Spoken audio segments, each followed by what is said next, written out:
কি এমন বিশেষ আমল আছে তোমার, আমার একটু বলো, আমি ওই আমল করে জান্নাতি হতে চাই। আল্লাহু আকবার।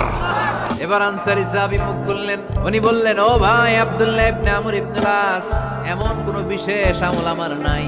হালাল পন্থায় রুজি করি, ব্যবসা করি, নামাজের সময় নামাজ পড়ি, রাতে এসে ঘুমিয়ে যাই, ফজরের আগ দিয়ে উঠে তাহাজ্জুদ করি, সময় মতো জিকির আজকার করি, কোরআন তেলাওয়াত করি, কিছু দান সদকা করি। সবাই যা করে আমিও তাই করি, স্পেশাল কোনো আমল আমার জীবনে নাই। তবে আব্দুল্লাহ ইবনে আমর ইবনে আস, শুনে রাখো, একটা কাজ আমি প্রতি রাতে করি, হয়তো বা এই কারণেও বিশ্বনবী আমার ব্যাপারে এমন ঘোষণা দিতে পারে।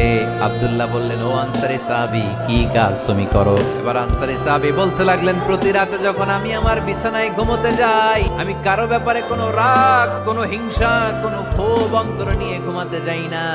ওই দিন যার সাথে যা হয়েছে সবাই রে মাফ করে দিয়ে মিটমাট করে একটা প্রশান্ত অন্তর নিয়ে